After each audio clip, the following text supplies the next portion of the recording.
عمران خان دپاره ملک جوړو اپر ختم. عمران خان سره د عمران خان د ښځې بشرا بیبي او د عمران خان د نورو رهنما د 600 کسانو نوم نو پلیلیست کې شامل، یعنې د پی ټی آی سره تعلق لرونکي 600 کسان چې کوم دي هغه نومونه نو پلیلیست کې شامل شو او هغه به بار ملک ته نشي تللی، هغوی ملک نشي پریښی، هغوی اوس بل ملک ته نشي تللی. او بل چې کومه کسانو د عمران خان پارټي پریښودې ده هغې سره عمران خان کومه رویه وکړه، په دې باندې هم خبرې کوو. په دې ویډیو کې دا دوه ټاپک به ډسکس کیږي او دې سره دا دوه بیګ نیوز چې کومه غټ خبرې دوه نیوز چې کومه راغلي د عمران خان دا چې 600 کسان د دوه د کومه پالټۍ دي هغه هم بار ملک ته نشي تللی، ورسره د عمران خان او د عمران خان د ښځې بشرا بیبي هم ملک دا نشي پریښودی. د دې نه مخکې خو عمران خان ته دا ویلی شوي وو چې ته ملک پرېږده، خو هغه ویل چې نه زه ملک نشم پریښودی،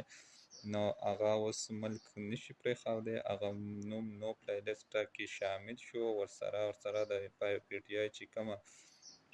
600 کسان دي کومه چې د پی ټی آی سره تعلق ساتي هغه هم نو پلیلیسټ کې نوم شامل شوی دی، هغه هم ملک اوس نشي پریښودی. او بل سر ته عمران خان هم ښه پوره پیشنګویي کړې ده چې دوی به ما 10 کاله قید کوي او چې کله زه قید شمه نو دوی به د 10 کال چې ما څنګه قید کړي نو دوی به د هغې نه پسه ډایرکټ د الیکشن اعلان کوي او زه به په جیل کې یم. بل سر ته چې عمران خان پارټي کومو کسانو پریښې ده هغو چې کومه د دوی د سپیشل ګروپ و، د واتساپ ګروپ و، د سوشل میډیا ګروپ و، نو هغه عمران خان چې کوم کسانو د عمران خان پارټي پریښوده عمران خان هغه د ګروپ نه ریموو کړه، د ګروپ اډمین ته یې وویل چې هغه ریموو کړه، ختم کړه. او بل سایډ ته یې دا بیان هم جاري کړی دی که چېرې الیکشن وشي او دا پارټۍ ته واپس راځي نو دا به زه پارټۍ کې نه پرېږدم، ځکه به یې نه پرېږدم چې دوی په سخت وخت او په مشکل ټایم کې زه پرېښودم او زما پارټي پرېښوده او دوی لاړه او چې کوم کسان دوی څخه پاتې شي نو دا یې هم ویلي دي چې دوی له به زه غټې عهدې هم ورکوم او دوی به زه ښه مخکې ځان سره بوځم. نو دا دوه نیوز چې کومه دي دا مخې ته راغله نو دا ما تاسو سره شریک کړه چې یو د عمران خان او د بشرا بیبي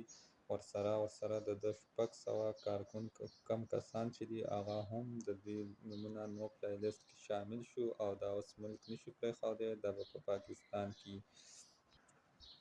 بل سر ته چې په 9 مای باندې کومه دغه شوې ده احتجاج شوی او هغې کې کومه دغه توړ پوړ شوی نو هغه باندې د عمران خان ښځه بشرا بیبي هم څه کیسونه جوړ دي چې هغې په وجه د هغې نوم هم نو پلیلیسټ کې شامل شو چې دا هم ملک نشي پریښودی او دا به هم په پاکستان کې. بل سر ته د عمران خان چې کوم خپل خورایې دی په هغه باندې هم څه کیسز جوړ دي چې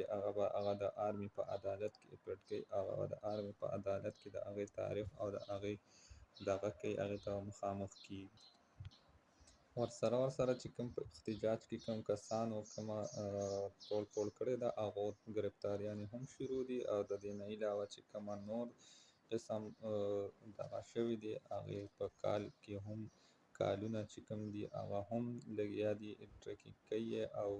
د هغو ګرفتاریانې شروع دي. نو دا وه د نننۍ ورځې ویډیو ما تاسو سره شریک کړه. که ویډیو مو خوښه شوي مخکې ملګرو سره شیر کړئ، چینل سبسکرایب کړئ او لایک یې هم کړئ.